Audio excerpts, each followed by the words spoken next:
자, 오늘은 88문에서부터 91문까지 갑니다. 88문에서 91문까지. 목사님이 이제 막판에 가더니 그냥 설렁설렁 그냥 지나가나 본다 그러는데, 중간 부분이 그 신학적, 논리적, 교리적 관련되어진 설명입니다. 그러다 보니까 시간이 조금 필요한 부분이었고, 이제 후반부는 행함 쪽에 그런 내용들이 많이 있습니다. 그러면 일단 유인물은 내려놓으시고 저를 보시길 바랍니다. 필요하실 때 들어보시고, 우리는 비참한 가운데 있었습니다. 그런데 그런 비참한 가운데서 우리가 그것을 벗어나서 참된 행복은 바로 죄에서부터 구원받는 것이었고, 그래서 하나님은 예수 그리스도를 통해서 우리를 죄에서 구원하여 주셨습니다. 그러면 구원받은 우리들이 이후에는 어떻게 살아야 하느냐라는 것입니다. 그래서 오늘 우리들이 함께 공부할 내용은 회심과 선행이라고, 회심과 그 다음에 선행, 선한 행실, 행위라는 것이죠. 그래서 이 둘은 같이 가는 것입니다. 회심했다라고 말합니다. 회심한 것은 그 다음에는 그의 삶이 선한 행위 쪽으로, 선한 행실을 행하는 쪽으로 반드시 이어져야만 이것이 맞아지는 것입니다. 그렇지 아니하면 그 사람의 회심은 위선적인 것이죠. 우리가 많이 경계해야 할 것은, 내가 울었으니까, 어떤 때는 찬양하면서 울고 기도하다가 회개하라 그랬더니 뭐 하여튼 그게 뭔가 찔려가지고 눈물을 흘리면서 그게 기도했습니다. 그래서 눈물을 흘리면서 내가 기도했으니까 회심했구나. 아니요. 회심하면 그 사람의 삶이, 생활이 반드시 달라져 있게 마련인 것입니다. 달라져야 합니다. 그렇지 아니하면 그거는 스스로를 속이는 것이요, 더 나아가서는 하나님을 속이는 그와 같은 행동이 되어지는 것입니다. 그렇기 때문에 회심에는 반드시 무엇이 함께 가느냐면 선한 행실이 같이 간다는 것이죠. 예수님 다음으로 기독교 2000 역사에서 성자라고 불리는 사람이 있습니다. 어거스틴이죠. 그는 아주 그 삶이 그 10대 때에 이미 이 행실이 좋지 않은 여자와 그 사이에서 아이를 낳을 정도로 아주 방탕한 삶을 살았습니다. 그랬던 그가 그래서 그렇게만 살 뿐만 아니라 또한 이 학문적으로도 굉장히 여러 곳을 공부하면서 무언가 자기 안에 어떤 공허함과 이 허무함을 채워보려고 부단히 노력했지만 그 안에도 어떤 것도 그는 만족감을 얻지 못했습니다. 그리고 자기가 다시 집으로 돌아와 있다가 그는 아이들이 그 당시에 유년주일 학교에서 부르는 노래, 요즘으로 치면 이런 것이죠. 나는 구원열차 올라타고서 이와 같은 노래들, 찬양들, 그걸 이제 아이들이 요즘은 우리 교회 학교에서 부르죠. 요새는 이것도 안 부르더라고요. 그죠? 재미가 없는지 하여튼 다른 찬양을 좀 부릅니다. 근데 말이 나온 김에 찬송가와 찬양과 그 다음에 CCM은 구분되어져야 합니다. CCM이라고 하는 것은 기독교적 감성을 가지고 만든 그런 찬양이지, 그건 예배 시간에 부르는 게 아니에요. 근데 가끔 보면 죄송합니다. CCM을 예배 시간에 그렇게 부르는 경우가 있습니다. 그건 구분되어져야 하는 것입니다. 그건 내가 그냥 기분 좋아서 내 생활 속에서 부를 수 있는 것이지, 예배 시간 때 부르는 것은 우선은 가장 좋은 것은 찬송가가 제일 좋습니다. 찬송가가 가장 은혜로운 찬송이에요. 찬송가는요, 이 세상에 우리의 그 삶에서 시작해서 타락한 우리 인간에 대한 구원의 길이 어디에 있는가. 그래서 마지막엔 항상 천국의 소망으로 끝납니다. 여러분 찬송가 1절 3절이든 1절 4절이든 1절 5절이든 다 보세요. 다 그런 패턴으로 되어져 있지.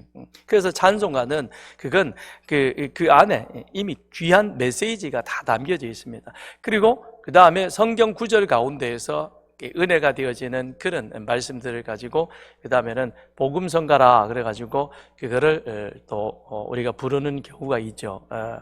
그래서 비준비하시네 이런 그건 이제 시편의 말씀을 가지고 우리를 위해서 준비해 가시는 하나님의 그런 임재하심, 이런 것들은 이제 복음성가인 것이죠. 그러니까 이게 좀 구분이 되어지는 게 좋겠다라는 겁니다. 근데 가끔 보면 찬양할 때도 예배 시간에 찬양대가 찬양할 때도 CCM 송에 있는 내용들을 찬양대가 하는 경우가 있습니다. 그건 아니에요. 그래서 제일 좋은 거는 찬송가. 찬송가 사부 합창을 한다는 것은요, 이거는 참 쉽지 않은 것입니다. 여러분 성탄절에 유튜브 방송 들어가 보십시오. 성탄 찬양 그래가지고요 몰몬교를 한번 쳐보세요. 기가 막힙니다. 성탄절 되면 제가 가끔 소개하는데 몰몬교가 그들이 기독교의 이단이긴 합니다만 그 친구들은 미국 백악관에 성탄절에 가끔씩 초청되어져 가서 하는 찬양입니다. 찬양이요 기가 막혀요. 그냥 오케스트라가 한 100여 명쯤 되고요, 뒤에 찬양대원들이 섰는데 수백 명이 섰는데 4개 목소리밖에 안 나오더라고요. 그 사람들은 4개 목소리밖에 못 내나 봐요. 수백 명이 있는데 참 신기해요. 그렇죠? 그게 맞는 건가? 소프라노, 엘토, 테너, 베이스. 4개 목소리구나. 너무 은혜가 됩니다. 근데 그 하모니가 참 은혜롭게 갑니다. 그래서 찬송가가 뭐 하다가 이렇게 나갔죠? 나는 구원 열차. 근데 그 당시에는 이 주일학교 교사들, 학생들이 꺼내서 읽어라, 꺼내어 읽어라, 이렇게 로마서 13장 11절로 14절에 있는 말씀을 가지고 그거를 개사해서 만든 유년주일학교 찬양이 있었어요. 그 아이들이 그거를 그냥 집안에 밖에서 자기들끼리 놀면서 그 찬양을 부르는데 그 찬양에 이 어거스틴이 은혜를 받습니다. 그리고는 로마서 13장 11절부터 14절의 말씀을 읽기 시작을 하죠. 그래서 마지막에 낮에와 같이 단정히 행하고 방탕과 술 취하지 말며 자기 자신을 두고 하는 말인 것이죠. 그러면서 음란과 호색하지 말며 쟁투와 시기하지 말고 오직 주 예수 그리스도로 옷 입고 정욕을 위하여 육신의 일을 도모하지 말라. 이 말씀에 어거스틴이 회심을 하게 됩니다. 그리고 나서 그가 하나님 앞에 회개하죠. 회개하고 난 이후에 그 다음 그의 삶은 오롯이 믿음으로 걸어가는 그와 같은 삶을 가게 되는 것입니다. 그게 바로 무엇이냐? 회심과 선행이라는 것이죠. 이 둘은 같이 이어지는 것입니다. 제가 주일날 말씀을 함께 나누고 월요일날 기침이 좀 심해가지고 종일 집에서 구들장 신세를 지면서 그런 생각을 좀 해봤어요. 바울은 감독과 집사의 자격으로 그 말씀을 에베소 교회에 주었는데 그건 또한 오늘 우리들에게 준 말씀이기도 하고, 그렇다면 그 말씀을 듣고 디모데가 에베소 교회 성도들을 가리키되 그것이 오늘 우리들 가운데 적용되어진다면 저는 그 말씀을 듣고 우리 모두가 다 서산교회에 있는 성도들 모두가 다 안수집사, 권사, 장로 자격이 충분해요. 그래서 누구를 추천해야 되는지 당회에서 4박 5일 금식하면서 기도해야 될 정도로, 그리고 나왔는데 보니까 우열을 가리기가 힘들 정도, 누구를 선택하면 좋을까? 그게 회심해서 선한 행실로 이어지는 거듭난 그리스도인의 모습이겠죠. 그렇죠? 이게 꼭 일정 부분의 특정한 사람만에게만 해당되어지는 것이 아니라 우리 교회 성도들 모든 사람들이 다 그렇게 되어졌으면 좋겠다라는 그런 생각이 제가 문득 들더라고요. 그래서 제가 제 머리를 서너 번 쥐어박았어요. 이 바보 같은 놈. 주일날 그 말씀을 꼭 전해야지. 왜 너는 그걸 못 전했느냐. 이 바보 같은 놈. 그랬어요. 많이 아쉬웠어요. 근데 저희 교회는 전부 그렇게 됐으면 좋겠어요. 그래서 모든 사람이 이 앞에 있는 우리 이 반주하는 최시은 집사님부터 시작해서 저 뒤에 앉아있는 윤흥모 장로님에 이르기까지 두 사람을 비교하는데 이게 우열이 판가름이 안 날 정도로 같은 거예요, 이게. 그래서 최시은을 장로로 선택해야 되나, 윤흥모 장로님이 장로가 되어야 되나 고민될 정도로. 그러면 좋겠죠, 그죠? 아멘은 여러분의 몫이고. 자, 88문을 보십시다. 그래서 진정한 회심은 무엇으로 구성이 되는가? 옛 자아가 죽는 것이요 새 사람으로 사는 것이다. 여기는 두 가지가 분명하게 나타나는 거죠. 그죠? 뭐예요?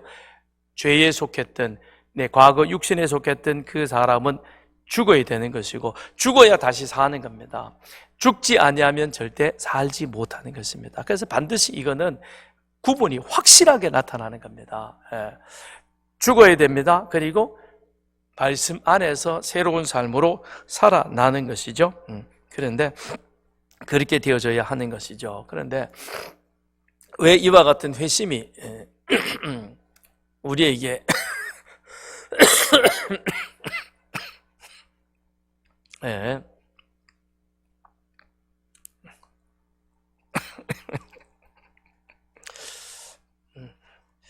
예, 88문에서 왜 회심이 필요하냐? 원래 우리 인간은 완전하게 창조되어졌습니다. 그렇죠? 그래서 첫사람 아담은 하나님의 모양과 형상대로, 그것은 하나님의 의로움, 하나님의 지혜, 하나님의 지식으로 충만해 있었다는 것이죠.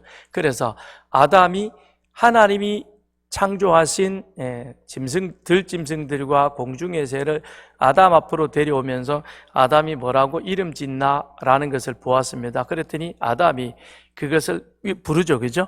사자라는 겁니다. 그건 하나님이 사자라고 하는 동물을 만드실 때 그 동물의 특성과 생태와 그리고 그의 살아가는 모든 것들을 이 아담은 알았다는 겁니다. 그러니까 하나님하고 99%가 쉽게 얘기하면 통한다는 것이죠. 그래서 하나님은 이거를 사자로 쓰기 위해서 이렇게 만드셨구나. 그래서 아담이 사자라 부르면 그것이 그 이름이 되어진 겁니다. 그러니까 우리의 첫사람은 바로 이처럼 하나님의 의로움과 하나님의 지혜와 하나님의 지식으로 거의 완전했던 것입니다. 그랬던 그가 그것을 하나님의 영광을 위해서, 하나님과의 교제를 위해서 사용되어야 하는데 이게 하나님의 영광이 아닌 자기를 위해서 사용된, 자기가 하나님처럼 되고 싶은 것이죠. 그죠? 그렇게 되어짐으로 결국은 타락하게 되는 것이요, 이것이 하나님 앞에 범죄한 것이죠. 그러면 회심이라는 것은 하나님의 앞에 범죄했다는 것을 전제로 해서 그것이 말씀이 되는 거죠. 그럼 하나님 앞에 범죄했다는 것은, 그거는 첫째는 자신을 위하여 살아가는 것이요, 두 번째는 죄와 사탄에 매여 있다는 것입니다. 이 두 가지예요. 그렇기 때문에 우리는 이것을 벗어버려야 되는 거예요. 벗어버리는 것은 그건 무엇이냐? 우리의 옛 자아가 십자가에서 예수님이 못 박혀 돌아가실 때 우리도 거기에 못 박아서 죽여야 하는 겁니다. 아까워하지 말고 옛 자아는 죽여야 하는 거예요. 육체의 정욕, 안목의 정욕, 이생의 자랑에 속해 있는 이와 같은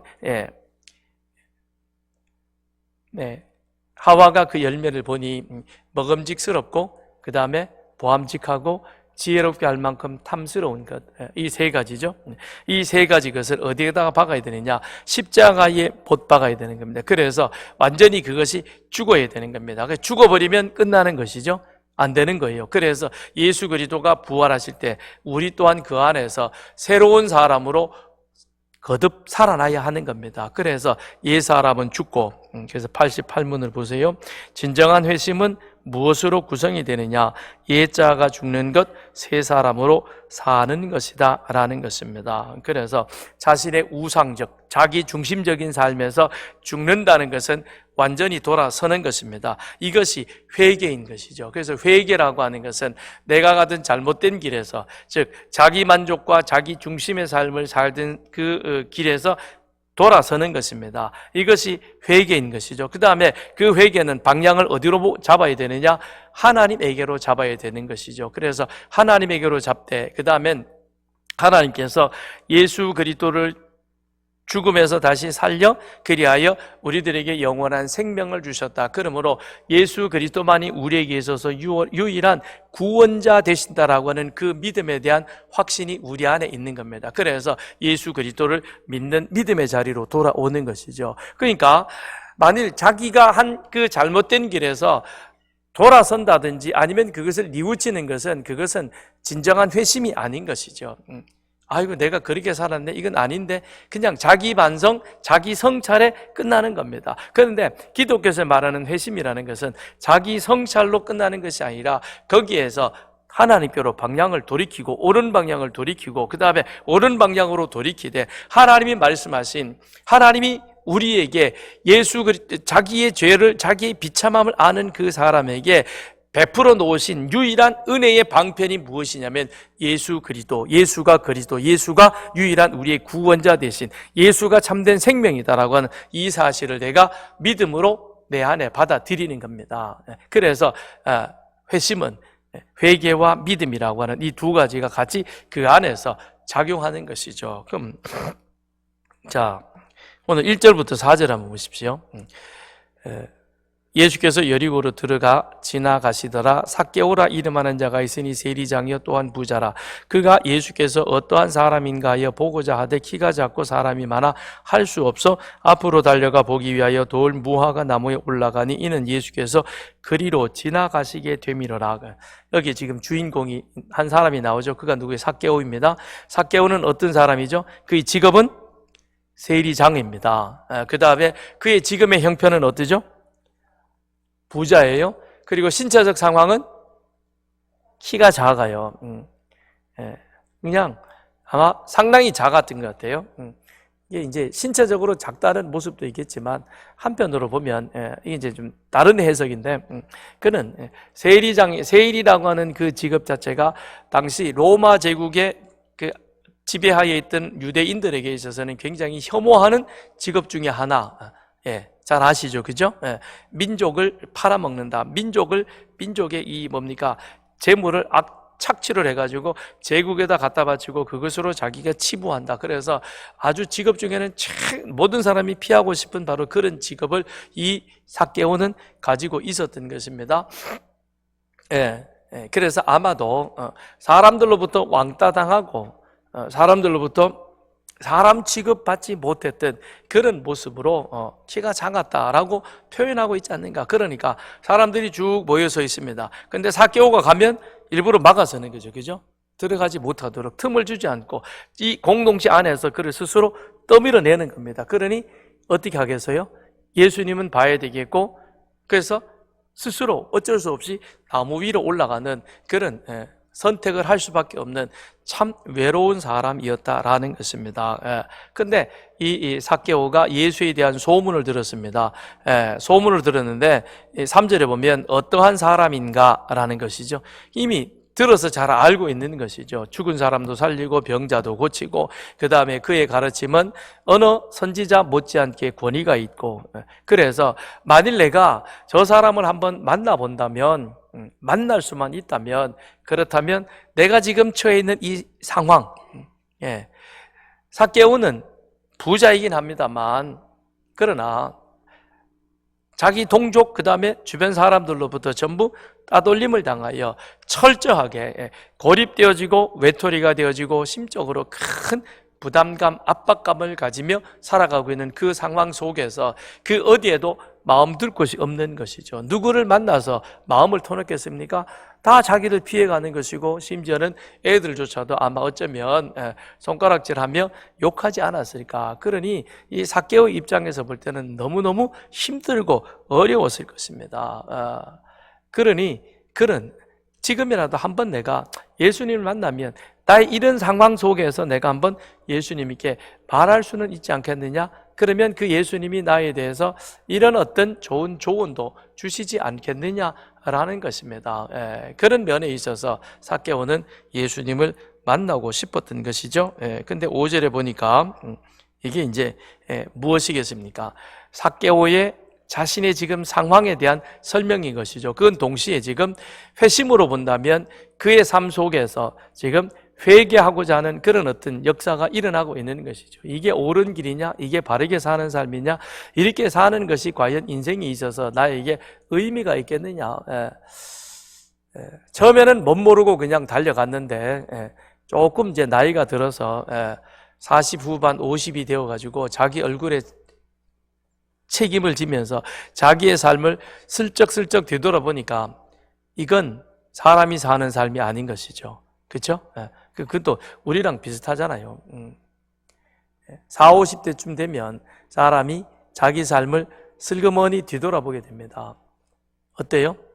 30, 40대는 무조건 움켜잡으면 야곱처럼 그러면 그게 전부인 것처럼 여겨졌고 그렇게 살아야만 되는 줄 알았는데 그런데 이제 이 세상을 떠날 시간이 앞으로 가까워지죠. 50대면 이제 이미 꺾인 거죠. 그죠? 그러면 살 날보다는 갈 날이 더 가까워졌습니다. 그랬을 때 이제 앞으로 어떻게 살아야 될 것이냐라는 것, 거기에 대한 이 삭개오는 많은 생각들, 고민들을 하게 되었던 것이죠. 이 방향이 과연 맞느냐? 회개의 기점에 서 있는 것입니다. 그래서 5절에 보면 예수께서 그곳에 이르사 쳐다보시고 이르시되 삭개오야 속히 내려오라 내가 오늘 내 집에 유하여야 하겠다라고 말합니다. 자, 회심은 회개와 믿음이라 그랬죠. 자기의 죄를 깨닫고 자신의 삶을 되돌아보는 이건 아니다라고 생각되어지는 그 사람에게 하나님께서 정하신 은혜의 방편인 그리스도가 있는 것이죠. 주님과 이 삭개오가 만나는 이 순간인 것입니다. 이것은 삭개오의 삶에 있어서 굉장히 중요한 순간인 것이죠. 이 순간 속에서 지금 주님께서 뭐라고 말합니까? 삭개오의 집에 유하여야 하겠다는 것은 내가 오늘 너희 집에 그냥 1박 2일하고 가겠다 그런 의미가 아닌 것입니다. 내가 내 집에 유하여야 하겠다는 것은 내가 오늘 너와 친밀한 교제를 나누겠다는 겁니다. 이제 이 안에서 회심의 역사, 회심의 사건이 일어나게 되는 것이죠. 자기의 삶, 자신에 대한 이런 갈등과 그 고민, 번민 속에 있던 그에게 주님이 찾아오시는 것이죠. 하나님의 은혜의 방편인 그리스도를 하나님께서 그에게 던져 놓으시는 겁니다. 그리고는 그리스도를 만남으로 말미암아 이 삭개오의 삶이 그 다음에는 옛자에서 죽고 새 사람으로 완전히 거듭나 변화되어지는 그런 삶으로 변화되어져 가는 그런 모습으로 바뀌어지게 되는 거죠. 그러니까 예수님께서 삭개오에게 던졌던 이 말씀 속에는 그건 무엇이냐면 야, 너는 더 이상 버림받은 죄인이 아니야. 여기 9절에 가서 보면 아브라함의 자손이라 그랬죠. 너는 더 이상 이 세상에 하나님으로부터 버림받은 자가 아닌 너는 하나님과의 관계가 회복되어질 수 있는 사람이라는 긍정적인 메시지를 그에게 던진 것이죠. 내가 오늘 내 집에 들어가겠다라는 것은 너는 하나님의 선택받은 자요. 이제 내가 너로 말미암아 같이 함께 하나님과의 그 깨어진 관계, 옛사람은 벗어버리되 죽여버리되 그러나 이제는 그리스도 내 안에서 내가 하나님과의 관계가 온전히 회복되어진 새 사람으로서의 삶을 새롭게 시작할 수 있는 이 계기가 되겠다는 것이죠. 그렇죠? 그러니까 누구에게나 회심의 순간은 오는 겁니다. 어거스틴도 그렇게 방탕한 삶을 살든 그래서 고민하고 있던 가운데서 우연히 들려지든 그 전에도 그는 그 찬양, 아이들의 찬양을 들었을 것입니다. 그날만 들려진 건 아니겠죠. 그런데 그날따라 그 찬양이 그의 마음속에 마치 전기에 감전되듯이 그 마음속에 충격을, 감동을 준 것은 무엇이겠습니까? 하나님의 때가 되셨다는 것이죠. 하나님의 때가 되어서 이제는 내가 마음문을 열면 내가 너에게 들어가 너는 나로 더불어 먹고 나는 너와 더불어 먹으리라 라신 그 주님의 말씀이 그 안에 두드리는 것이죠. 그때 마음문을 열어 제끼고 그 주님을 내 안에 모셔드리면 하나님의 은혜의 방편인 그리스도로 인하여 우리는 예수가 그리스도 되시는 믿음이 들어오게 되어지는 것이고, 그 사람부터 우리는, 그 순간부터 우리는 새 사람으로 살아가는 그와 같은 거듭난 역사, 우리 인간의 역사, 나의 역사가 달라지는 거예요. 예수 그리스도가 이 땅에 오심으로 말미암아 온 인류의 역사가 달라졌듯이 예수 그리스도를 만나는 그 순간이 내 역사가 바뀌어지는, 새로워지는, 그야말로 신세계가 열리는 그와 같은 상황이 우리 속에 펼쳐지게 되는 겁니다. 그래서 우리는 예수를 믿어서 이런 경험이 우리 속에 있어야 됩니다. 이런 경험이 없으면 평생을 믿어도 이건 나와의 타협 속에서 하나님 앞에서 그냥 적당한 모습으로 가는 거죠. 그러니까 하나님이 보여주시는 신세계를 우리는 경험하지 못하는 겁니다. 그래서 그 신세계를 경험한 그 사람들이 우리 서산교회에 여기에 전부가 되어서, 그래서 이번에 안수 집사를 피택을 해야 되는데 누구를 할까 그럴 때 모두가 다 기도하면서 누가 좋을까? 라는 고민이 생기게 되는 거죠. 그게 세 사람의 삶의 모습으로 가능하여진다는 것입니다. 그랬더니 6절에 어떻게 됐어요? 급히 내려와, 급히 내려와 마음문을 여는 것이죠. 주님, 저는 준비되었습니다. 저는 정말 당신을 만나고 싶었습니다. 라는 것이죠. 단순히 그냥 무화과 나무에서 내려와가지고 주님과 함께 같이 잔치하고 하룻밤을 지내는 것을 끝나는 것이 아니라, 자, 내려오는 그 순간이 삭개오의 인생이 바뀌어지는 터닝 포인트가 되는 것이죠. 그 이후로부터 삭개오의 삶은 360도 원이 지니까 180도가 달라지는 거죠. 이전과 이후가 완전히 달라지는 그와 같은 삶이 되는 것입니다. 그래서 옛 사람의 생각에 머물러 있던 삭개오는 자기 생각, 자기 계획이 항상 먼저였던 것입니다. 그렇기 때문에 수단 방법을 가리지 아니하고 그는 높은 자리까지 올라가려고 했습니다. 그래서 세리장이 되었습니다. 요즘으로 치면 세무서장이 되었다, 국세청장이 되었다, 뭐 이 정도가 되겠죠. 그 다음에 그는 열심히 긁어 모았습니다. 하여튼 돈 되는 거라면 눈을 부릅뜨고 긁어 모았던 것입니다. 움켜 잡았던 것이죠. 그래서 부자가 된 것입니다. 주님은 부자가 되지 말라, 권력의 높은 자리로 올라가지 말라, 그 얘기가 아닌 거예요. 이걸 오해해가지고 다 가난해지고 다 평상원으로 끝나야 되나, 그게 아니고 직급이 올라가지만 그 직급이 누구를 위한 자리이냐라는 것이죠. 내가 물질을 모았지만 그 물질이 누구를 위해 사용되어지느냐, 그게 달라지는 겁니다. 내가 나누고 싶고 베풀고 싶은데 내 자체가 아무것도 없으면 마음만 있는 거지, 안타깝잖아요, 그죠? 그런데 내 삶에 이게 있어요, 넉넉해요. 그러면 우리는 누구라도 내가 볼 때 나눌 수 있고 베풀 수 있고 도울 수 있잖아요, 그죠? 그래요? 그렇다고 좀 해줘봐요. 난 지금 기침하면서 목 아프면서 열심히 하는데 여러분은 따뜻한데 살살 할까요? 고만할까요? 그런 거예요. 그래서 우리는 이와 같은 것들을 누굴 위해서 사용하느냐, 이게 중요한 것이죠. 그 다음에 더 중요한 것은 옛자가 죽고 새 사람으로 살았으면 다시는 돌아가면 안 된다는 겁니다. 이게 중요한 거예요. 그 다음에 89문을 가서 보세요. 옛 사람이 죽는다는 것은 진정으로 죄를 슬퍼하고, 시작,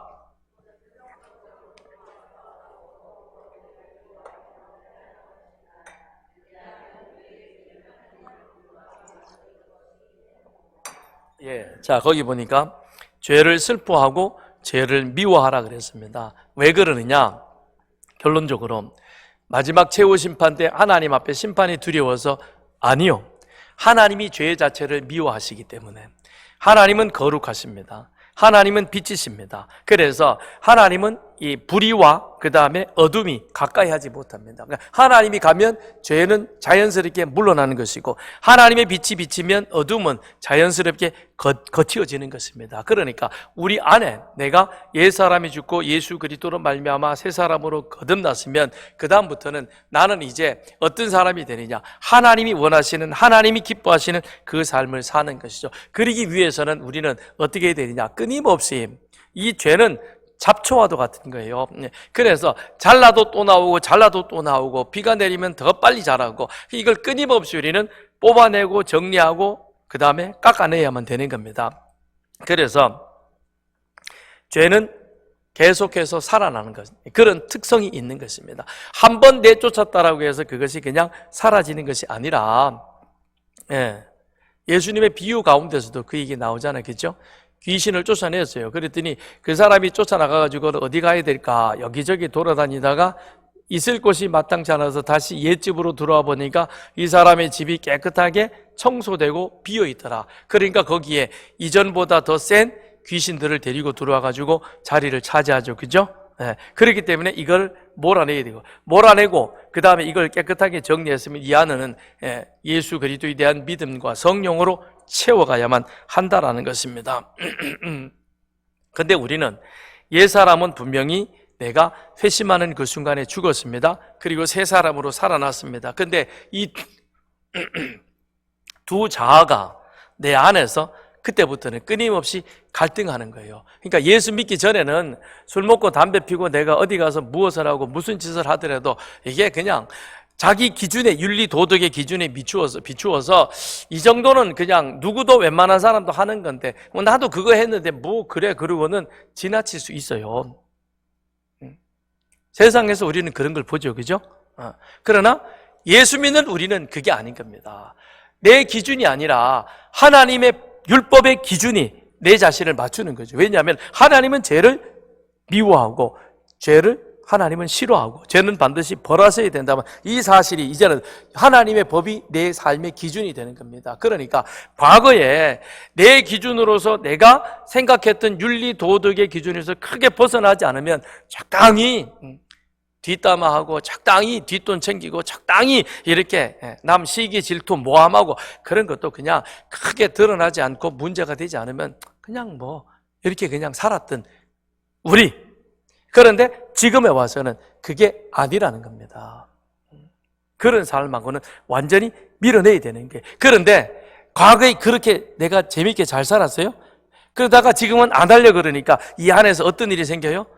입이 달싹달싹하죠. 그죠? 누구 얘기하고 싶어가지고, 안 그래요? 예배 시간 왔다 가면 그러잖아요. 누구 오늘 뭐 입었더라? 누구 뭐 했대더라? 뭐 어쩌더라? 돌아가면서 그 얘기 하고 싶어가지고 입이 달싹달싹달싹하죠. 그리고 목금토 3일 동안 또 그 얘기 하고 싶어가지고 난리가 나지요. 다 쏟는 거예요. 그걸 우리는 지켜야 되니까. 그래서 죄는 죽었으니까 피해야 되는 것이고 미워해야 되는 것이고 다시는 우리의 이 입술 속에 담아내서는 안 된다는 겁니다. 이미 싹 정리가 됐으니까. 그리고 이 안에 뭘 담아야 되느냐? 거룩한 은혜를 담아야 되는 거예요. 사울을 보세요. 다윗을 시기 질투해가지고 그를 죽이려고 그러잖아요. 그죠? 그래가지고는 곳곳에 첩보망을 탁 두고는 그래서 다윗이 소식이 들어왔습니다. 엔게디 광야에 나타났습니다. 그랬더니 사울이 군사 3,000명을 데리고 다윗을 잡으러 갔습니다. 근데 뒤가 마려워가지고 동굴 속에 들어갔는데 거기에 다윗이 있다가, 그쵸? 이면 끝나는 거예요. 소음 필요가 없어요. 그냥 입 딱 닫고 샥 이러면 끝나는 거예요. 그죠? 몇 초 안 걸리는 거예요. 그런데 다윗이 뒤에서 옷자락만 살며시 베고는, 그리고 사울은 나가고, 그 한참 멀어지니까 다윗이 이걸 보이면서 그러는 거예요.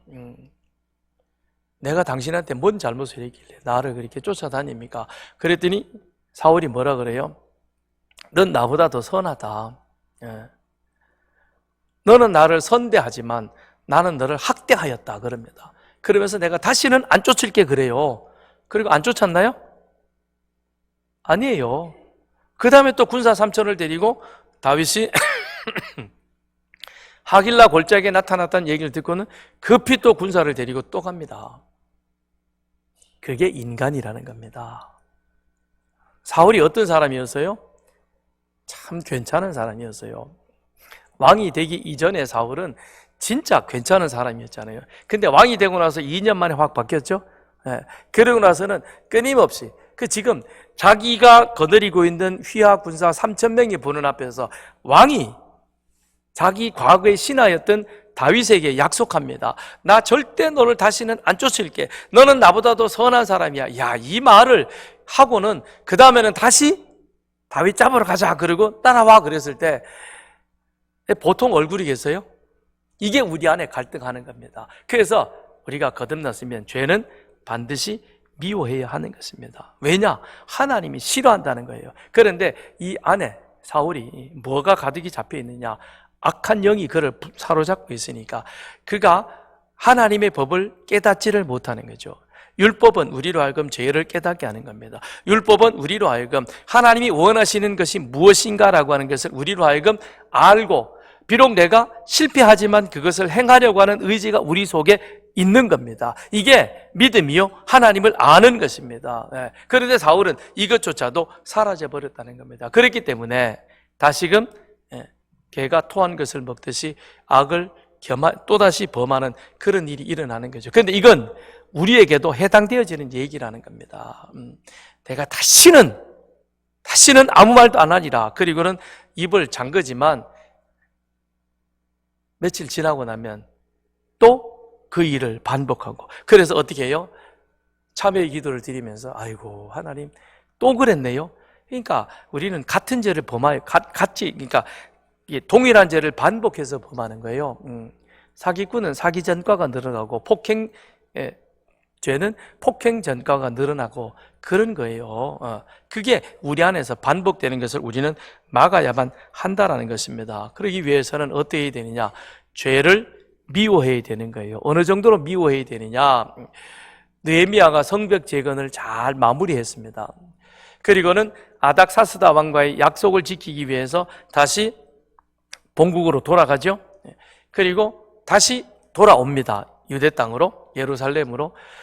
학자들은 느헤미야가 1년 후에 다시 왔을 것이다. 아니, 좀 더 길다. 3년 정도 걸렸을 것이다. 그럽니다. 아무튼 1년이든 2년이든 3년이든 느헤미야가 다시 왔습니다. 그런데 다시 와서 보니까 유대 땅에 살고 있는 유대인들의 삶이 어떠했습니까? 전보다 형편이 더 못해졌어요. 느헤미야가 성벽 재건을 마무리하고 다시 페르시아로 돌아간 그 즈음에 에스라도 죽었습니다. 그러니까 지금 유대 땅에는 사실상 개혁을 이루었던 지도자들, 리더들이 사라진 그 상황이었습니다. 그런데 느헤미야가 다시 와서 보니까 성벽 재건을 그렇게 반대하고 방해하고 하나님을 대적했던 도비야가 대제사장하고 어떻게 짝짝꿍이 되어가지고는 백성들이 바치는 11조 그 창고의 방을 다 내버리고 자기 집무실을 만들어 놓았습니다. 기가 막힐 노릇인 것이죠. 그리고 백성들은 안식일을 지키지 않습니다. 그 다음엔 백성들이 안식일을 지키지 않고 하나님의 법을 제대로 안 지키니까 하나님 앞에 11조를 드리지 않고 11조를 안 드리니까 그 다음에 제사장들은 자기들의 몫이 사라지는 것이고, 그러니 세속적 직업을 구하기 위해서 가는 거죠. 사사시대로 돌아가잖아요. 그래서 느헤미야가 어떻게 합니까? 25절에 보면 내가 그들을 책망하고 저주하며 그들 중 몇 사람을 때리고 그들의 머리털을 뽑고. 와, 무서워요. 이건 그 사람이 미워서가 아니라 그 사람 속에 있는 죄를 이 느헤미야가 미워하는 거예요.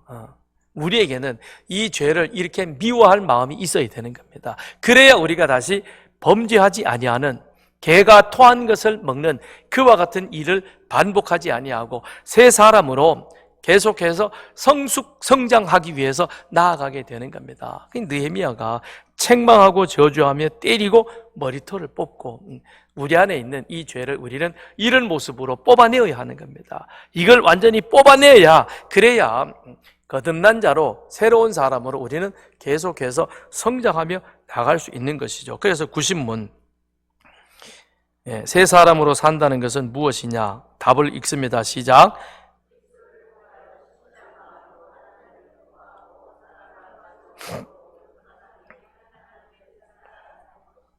하나님이 기뻐하시고 사랑하고 즐거움으로 하나님의 뜻에 따라 모든 선한 일을 행하는 것.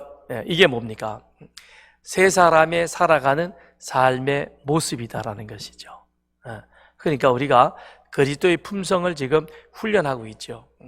그래서 12월 달에 훈련할 그리스도의 품성은 공경입니다. 하나님이 나에게 보낸 그 사람 앞에서 내가 내 자신을, 그 권위 앞에서 내 자신을 공경이라는 것이 찍어 내리 누르는 겁니다. 스스로 내가 그걸 내리 누르는 거예요. 예. 그게 잘 안 되죠, 그죠? 예? 벌써 2살만 돼도요, 이게 안 되는 거예요.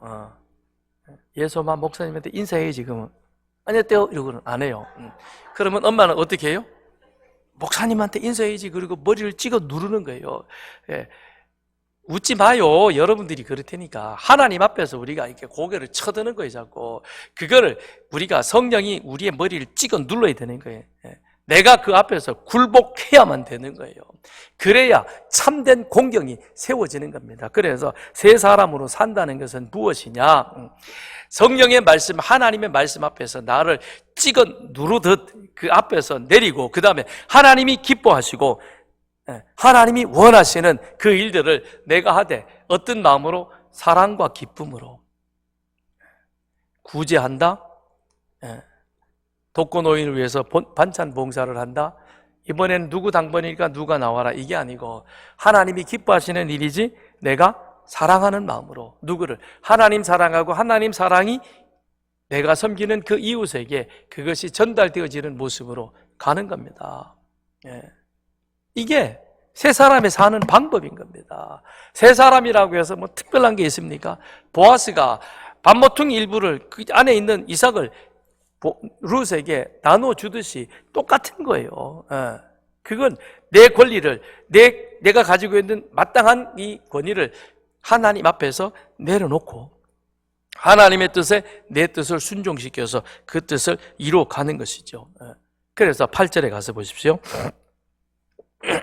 시작. 8절 시작.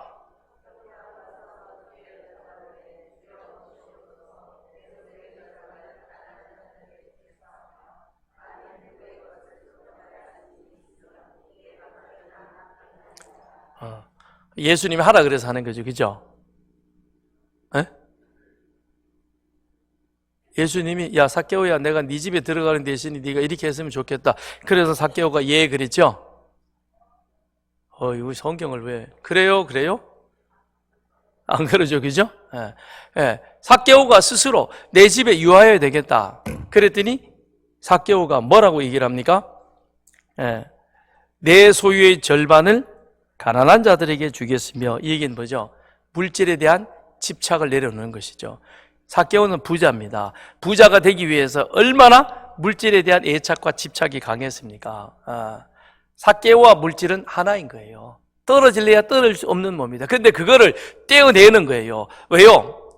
이것이 하나님 사랑하는 일이요, 하나님의 뜻이요, 이것이 하나님이 기뻐하시는 일이니까. 그러니까 내가 그거를 하겠다는 겁니다. 이건 누구의 삶입니까?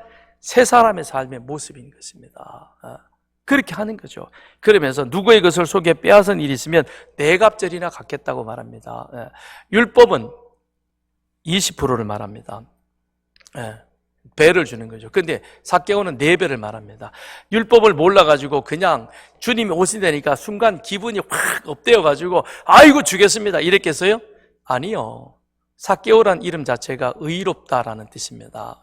그걸 그 아버지가 지어줬을 때는 어려서 삭개오는 아마 그런 자기 이름의 의미를 알고 그렇게 서로 자라났을 것입니다. 그렇다면 이 삭개오는 율법에 대해서 모르는 자가 아닌 것입니다. 율법에 대해서 아는 사람이 그렇게 자신이 고백한다는 것은 무슨 얘기인 것입니까?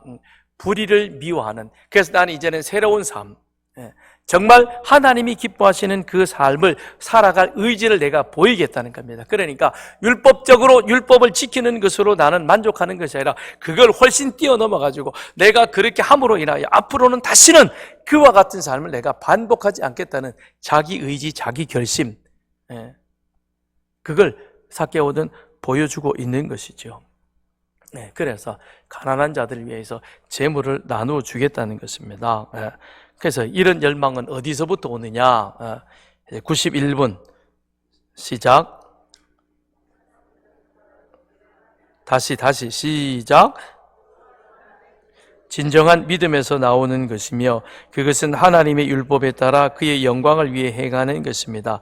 그리고 선한 일들은 우리의 상상력이나 사람들의 관습에 근거를 두고 있지 않습니다. 그렇죠? 지금 삭개오가 하는 이 행동은 그거는 근거는 어디입니까? 하나님의 법인 거예요. 하나님의 법은 2배를 얘기하고 있지만, 그러나 20%를 얘기하고 있지만 5분의 1이죠. 2배가 아니고. 저는 그렇게는 만족하지 못하겠습니다. 저는 오히려 그것보다도 더 많은 것을 드리겠습니다 라는 것입니다. 그 얘기는 믿음에서부터 이것이 시작되어진다라고 하는 것이죠. 자원하는 마음으로 자기에 있는 재산을, 이거는 내 일부이기도 한데, 근데 그거를 내려놓겠다는 것은 하나님에 대한 믿음이 무엇인가, 율법의 정신이 무엇인가 라는 사실을 비로소 이제는 제대로 눈을 뜨고 알게 되었다는 반증이 되는 것이죠. 그러니 나는 이제 율법을 잘 지키는, 하나님의 법을 지키는 바로 그와 같은 사람으로 살겠습니다라고 하는 그런 다짐이 되는 것입니다. 그래서 진정한 믿음에서 나오는 것이며, 이 믿음은 하나님의 말씀을 아는 것이요, 하나님의 말씀을 안다는 것은 그건 성경을 우리가 덮어놓고 믿는 것이 아니라 하나님의 말씀을 열어놓고 부지런히, 그것도 자기에게 감동 주는 그 부분만 밑줄을 쳐서 그것만 읽는 것이 아니라, 성경은 밑줄 긋지 아니하고 처음부터 끝까지 모든 것을 하나님의 주시는 말씀으로 받고 그 말씀 안에서 우리가 순종하며 살아야 하는 것이죠. 그런 결단이 우리로 하여금 그리스도 안에서 새로운 믿음의 사람으로 살아가게 되는 겁니다. 우리는 그렇게 살아야 되는 사람들인 것입니다. 왜냐하면 이미 우리는 우리의 옛 사람을 십자가에 못 박았습니다. 그리고 이제는 그리스도 안에서 새로운 사람으로 새 사람의 삶을 시작했습니다. 그렇다면 그렇게 살아가야 되겠죠. 다시 돌아가면 이거는 엉망이 되는 겁니다. 돌아가지 말고, 아브라함은 직진하는 삶이었습니다. 우리도 뒤돌아보지 아니하고 그리스도를 향하여 그리스도의 가르침을 따라 그것을 우리의 삶에서 실천하는 삶으로 나가길 바랍니다. 같이 함께 기도하겠습니다. 이 시간 기도할 때에, 하나님, 이제 내가 내 정과 욕심은 십자가에 온전히 못 박아 죽여버리게 하시고, 그리고 그리스도의 부활하심 같이 나도 그리스도 안에서 새로운 사람으로 의와 믿음으로 거듭나서 이제는 그리스도의 가르침을 따라 실천하며 순종하는 사람으로 살게 하여 주옵소서. 같이 함께 기도하겠습니다.